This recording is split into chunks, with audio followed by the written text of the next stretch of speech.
Hey everyone, it is now the third week in July, which means it's time for Q&A part 2. I have 3 more questions for you. Well, technically 4. One of them is going to be real quick, and I'll answer it right now. First question. Do you have a playlist for In Spirit and Truth and Interference? So, I am currently in the process of making a playlist for In Spirit and Truth. There's like 4 songs for it on YouTube. I can link you guys to that in the information section. And for Interference, I never really made a playlist, but there was always a song that I sort of associated with Jordan Taylor. It is called Untouchable by Taylor Swift. I think it's a cover that she did of another song. So I'll put the link to that too in the information section if you want to listen to it. All right, question number 2. Is there any supernatural creature that you would not write about and why? Off the top of my head, I can't think of any supernatural creatures that I wouldn't write about. I'm pretty open to trying new things and like discovering new things and researching. So right now I can't really think of any that I wouldn't want to write about for any kind of reason.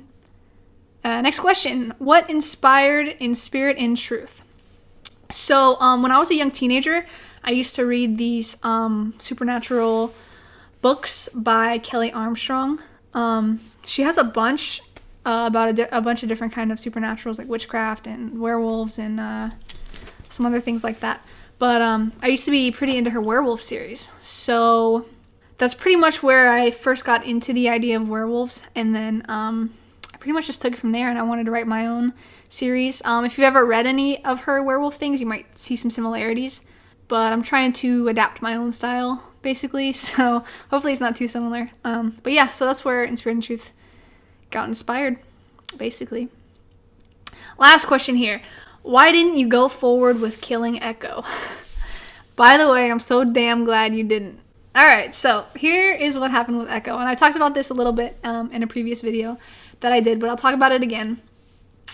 From the beginning of CDAD, the plan was that Echo was going to get bit. There was never any question about that. That was going to be the peak of her character development, was that she finally had, something that she loved more than she loved surviving, and she was willing to sacrifice for that, right? So she was always going to get bit. There was no question about that.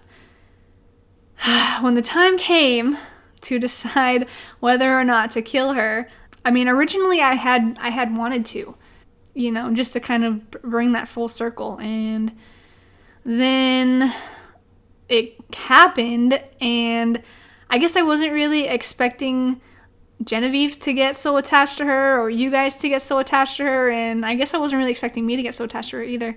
But then, so I wrote the scene where she, sacrifices herself to save Genevieve and Casey, and then I wrote the next chapter after that was from Dugan's point of view, but you get glimpses of Genevieve in that chapter, and she's just so, empty.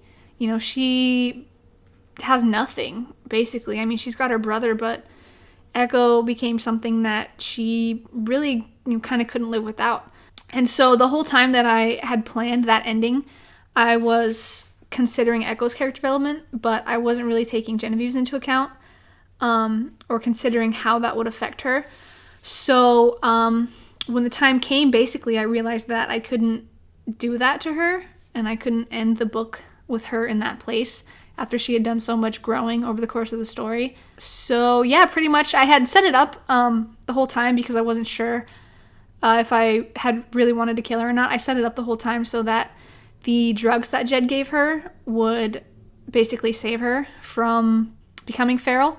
So I employed that at the end and made it so she wasn't dead. Yeah. Alright, that's it, guys. That is the 4 questions for you today, and I'll see you next time. Bye. New things. So I'm dog sitting. Chewy, come here. Come here, buddy. He scares the crap out of me. He likes to bark at people. Where are you going? I think he has to go to the bathroom, and he's gonna make me stop this video to take him out to the bathroom.